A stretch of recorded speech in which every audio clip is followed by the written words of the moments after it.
Saki Tech. In today's video, we will do a full comparison between the Samsung Galaxy S6 versus the newly released Samsung Galaxy S7.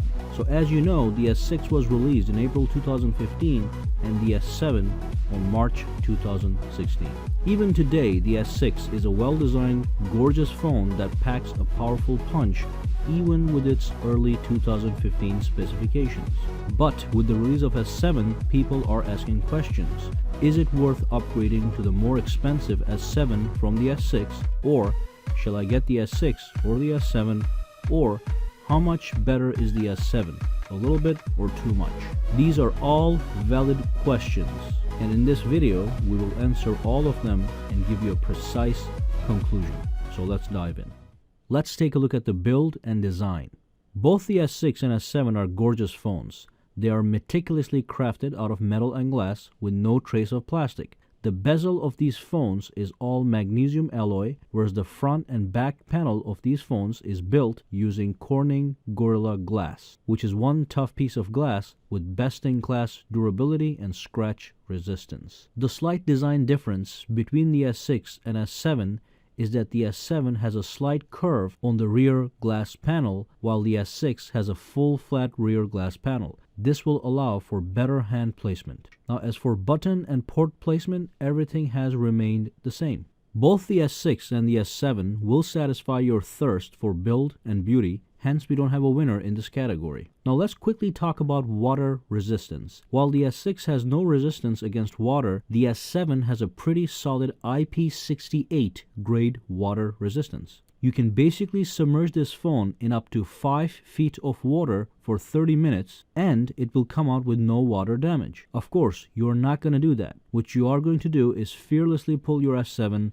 to take a call, answer a message, check the weather, and even take a photo while it is in fact raining without any worries. So think about that and think about how important water resistance is to you. If it is important, it should definitely affect your buying choice. And finally, all that metal and glass leaves you with a very slippery phone that could glide out of your hands onto the floor. You don't want that in your life, so a protective case or a skin is highly recommended, which will unfortunately hide the true beauty of these gorgeous phones. Anyway, let's move on and take a look at the processor, memory, and storage. Now, the S6 is a powerful device.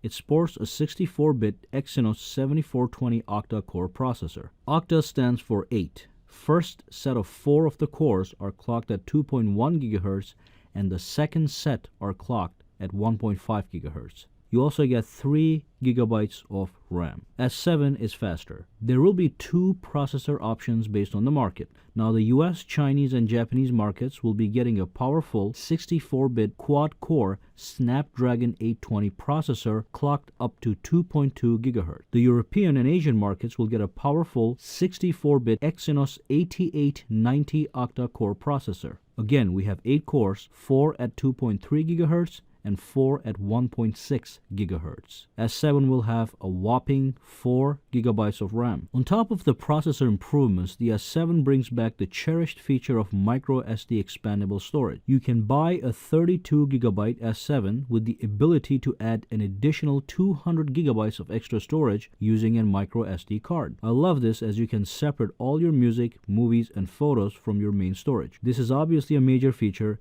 and should affect your buying decision, as the S6 does not offer a micro SD slot. If you buy a 32 GB S6, you're stuck with that capacity for the life of your ownership. So there we go. Faster processor, more memory, and expandable storage. It seems like we have a winner. So let's move on. Dimensions and weight. Let's give you some facts, some numbers. The S6 measures 143.4 millimeters in height. It is 70.5 millimeters wide and 6.8 millimeters thick. It weighs 138 grams. The S7 measures 142.4 millimeters in height. It is 69.6 millimeters wide and 7.9 millimeters thick. It weighs 152 grams. Now, the S6 seems to have a slight edge in thickness. It is almost 1 millimeter thinner. But the real bottom line here is that both phones are slim, sexy, and featherweight. I have stopped caring about phone sizes since a couple years ago because even the heaviest flagship phone nowadays is featherweight and paper thin. But as you will also learn in a little bit, the battery in the S7 has a higher capacity, so that does add to the overall weight, which is a justified compromise in my opinion. For now, let's move on to the screen resolution, PPI, and the screen quality. As a matter of fact, the S6 and S7 has the same specs for the screen. We have a 5.1-inch screen, we have 1440 by 2560 pixels, and we have 577 pixels per inches, and both phones use the Super AMOLED technology, which means you get deep blacks, great contrast, and rich, vibrant colors. Both of these phones have some of the best displays on the market. You cannot go wrong with either one. Display quality should not be a deciding factor, so let's move on to the software.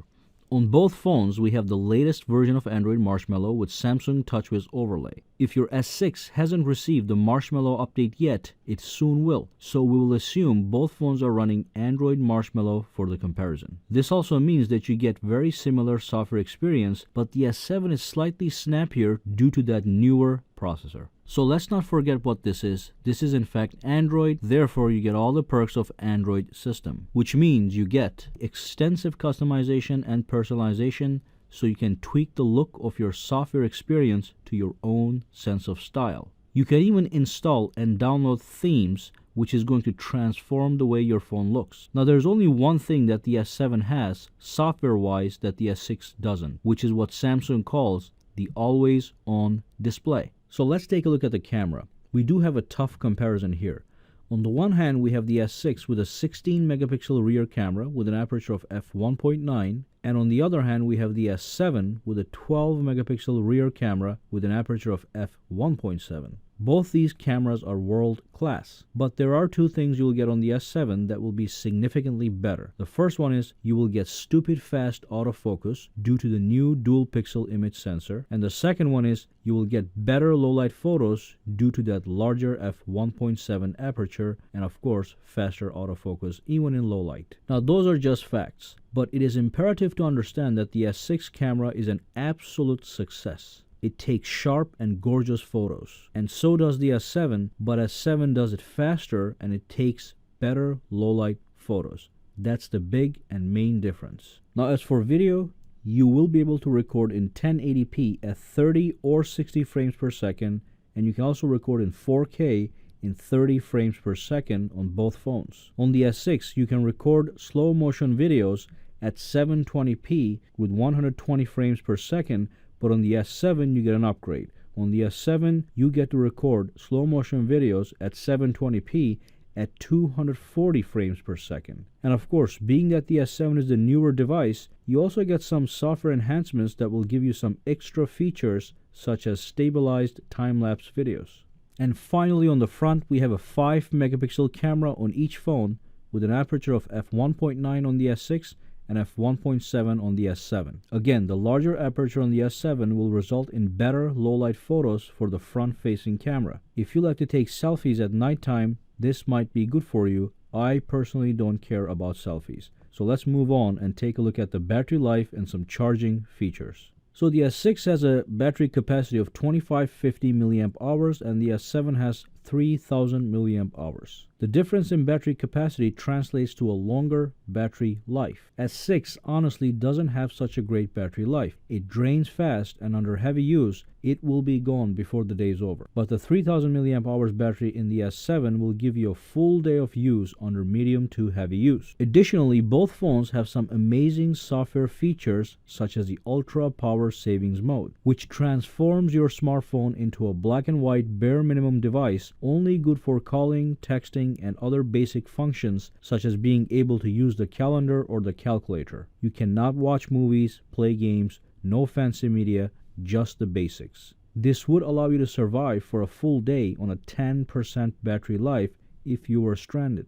As for charging, both devices offer wireless charging, but the S7 actually offers fast wireless charging. When charging wirelessly, S6 will take approximately 3 hours to charge from 0 to 100%, while the S7 will take approximately 2 hours to fully charge, which is fantastic. Additionally, both devices do offer wired super fast charging, which charges these phones from 0 to 100 within an hour. Just make sure you use the included wall charger adapter to get maximum charging speed. 1 hour for a full charge is amazing. Let's move on to the fingerprint sensor. No complaints here.